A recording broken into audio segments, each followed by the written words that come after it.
Salut à tous, c'est Pang de la chaîne, bienvenue sur cette vidéo qui aujourd'hui va parler de nouveau de routine, de nouveau d'énergie, ces éléments qui sont particulièrement importants pour notre quotidien. Je sais pas de votre côté, mais moi j'entends beaucoup au niveau de mes partenaires et aussi de mes potes qu'il y a beaucoup de fatigue. Alors, je lisais des articles ce matin, notamment sur The Conversation, où il disait que ça pouvait être lié notamment avec le post-Covid, la période, plus que parfois même la maladie, et où on voit qu'il y a de plus en plus, malheureusement, de jeunes et de femmes qui ont des pensées suicidaires et une problématique de dépression, de mal-être, de malaise, d'anxiété généralisée, ce qui est quelque chose d'assez problématique.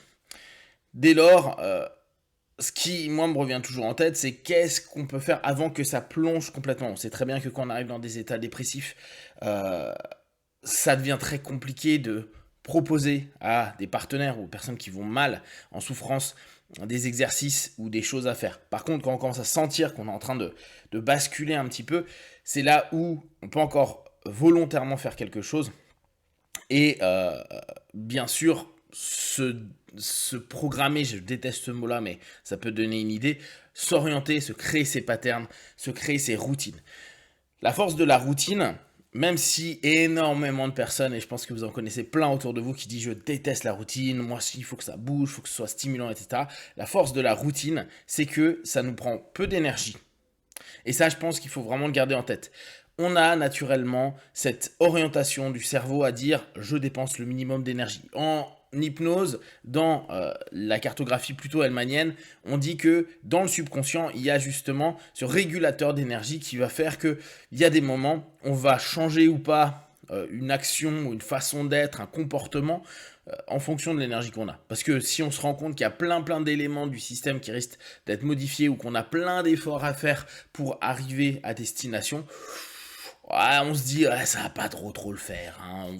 On va attendre un petit peu pour voir s'il n'y a pas ce point de déséquilibre où là on se dit là il faut vraiment faire quelque chose. Mais parfois c'est un peu tard pour commencer à mettre en place un pattern, un modèle, un automatisme qui est positif. Donc la routine a quelque chose de chouette et souvent pour bosser sur la routine, on doit se discipliner quand on n'a pas d'énergie. Et c'est cet élément-là que je pense qu'il y a à prendre en compte. Plus je bosse avec mes partenaires, plus je bosse sur les programmes, les petits programmes que je vous propose, plus je me dis ah ok bon bah faut s'aimer davantage. Oui mais pour s'aimer davantage il faut plus d'estime de soi. Oui mais pour plus d'estime de soi il faut aussi pouvoir prendre de la distance avec les choses. Oui mais pour prendre plus de distance avec les choses ça nous demande de l'énergie. Oui mais pour prendre de l'énergie bah il faut avoir de l'envie. Ah ouais sauf qu'il y a des moments bah parce qu'on est fatigué, parce que plein de choses on n'a pas tellement d'envie. Donc qu'est-ce qu'il y a comme outils, orientation, direction qu'on peut prendre pour permettre à tout à chacun de d'avoir de l'énergie pour pouvoir faire des choses, pour pouvoir être quelqu'un, pour pouvoir vivre le plus positivement possible avec soi-même. Et bien il y a la discipline. Et ce qui est assez intéressant, vous connaissez très certainement tous les mouvements de travaux énergétiques chinois, type le tai chi, le qigong, pour le sous-continent indien, bah, la notion de yoga.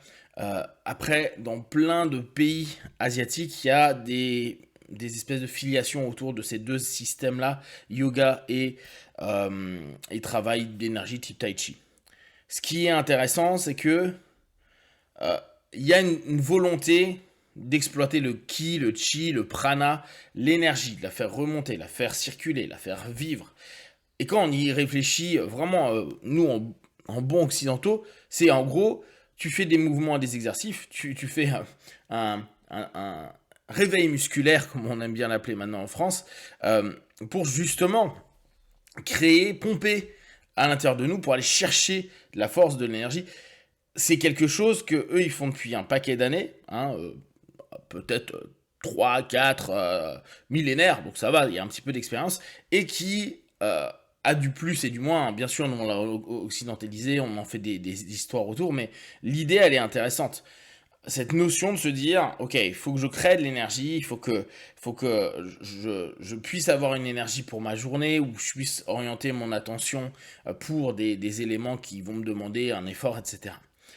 Et ils le font sur des routines du quotidien.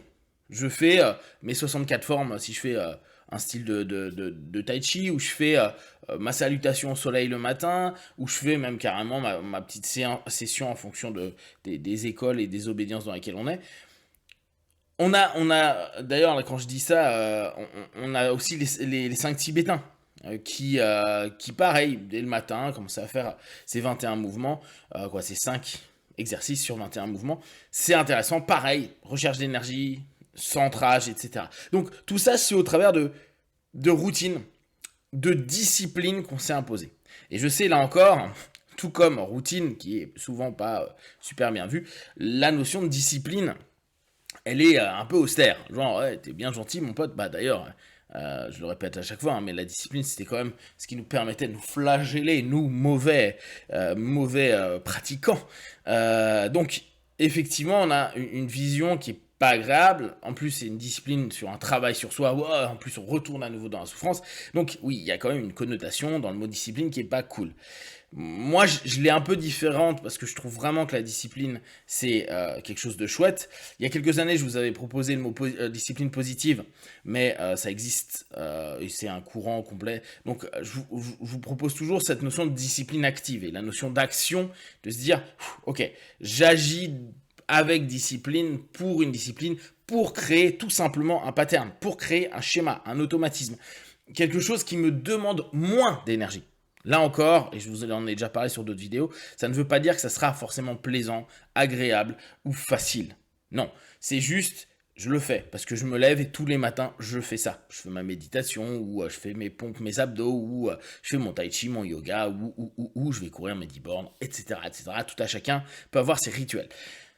Avoir cette notion de centrage sur une discipline qu'on s'impose, avant, comme je vous dis, avant de tomber dans les phases où on est complètement mal et qu'on sent qu'on a zéro énergie, qu'on n'a même plus l'intention de sortir, parce que dès qu'on a même cette énergie de se dire faut que je me bouge, ça retombe.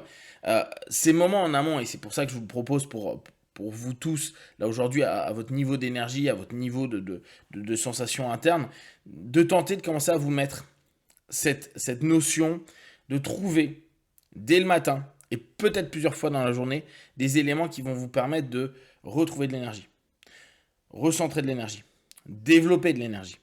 Alors après, il y a 1 milliard de choses à voir, à faire. Là, je vous propose souvent pas le corporel parce que je pense que l'action corporelle est quelque chose de très intéressant et je le vois notamment quand je travaille avec les personnes plus âgées, nos seniors. Les personnes qui restent en mouvement vivent mieux leur vieillesse que ceux qui ne le font pas. Développent moins de problématiques. C'est assez intéressant. Il y a toujours cette notion de vie. Et cet élément me semble vraiment moteur chez beaucoup de personnes.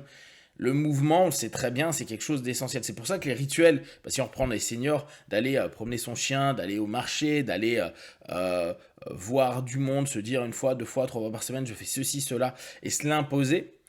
Mais vu que c'est devenu un rituel, c'est moins complexe, permet d'avoir une énergie pour faire le reste, pour être plutôt bien et mieux. Donc, je vous invite à commencer à cogiter. Qu'est-ce que je suis prêt à mettre dès aujourd'hui, dès demain, comme rituel d'énergie. Là encore, on n'allait pas dans des excès, genre ouais, je vais faire 2 heures de sport tous les matins et tout. Non, non, non, non. 1/4 d'heure, 20 minutes, ça va aussi. Même 5 minutes. Créer du mouvement, créer de la vie, mais créez-le pour que ce soit routinier, pour que ce soit tous les jours, ça serait très bien, mais sinon 3 fois par semaine, 4 fois par semaine. Trouvez des éléments qui vous mettent de l'énergie. Après, vous pouvez voir autour de ça l'alimentation, la boisson, etc., etc., qui peuvent aussi amener plein de choses positives. Mais se créer au travers d'une discipline au départ, une routine pour que ça diminue l'énergie et que la dépense d'énergie et que ça nous permette d'en gagner davantage que ça nous en fasse dépenser pour qu'après on puisse avoir tout le temps cette espèce de conteneur d'énergie, de lieu où on peut aller rechercher un peu notre station-service d'énergie interne qu'on se dit, allez, je peux aller le récupérer parce que bah, c'est une période difficile, c'est peut-être complexe, psycho-émotionnellement, socialement, systémiquement, etc., etc. Et avancer comme ça. Si vous avez des questions, des remarques partagées sur Facebook, YouTube, j'y répondrai le plus rapidement possible. Comme d'habitude, de tout ce que je propose, ne prenez que ce qui est bon et juste pour vous. Testez, observez, analysez et concluez. Be one, ciao!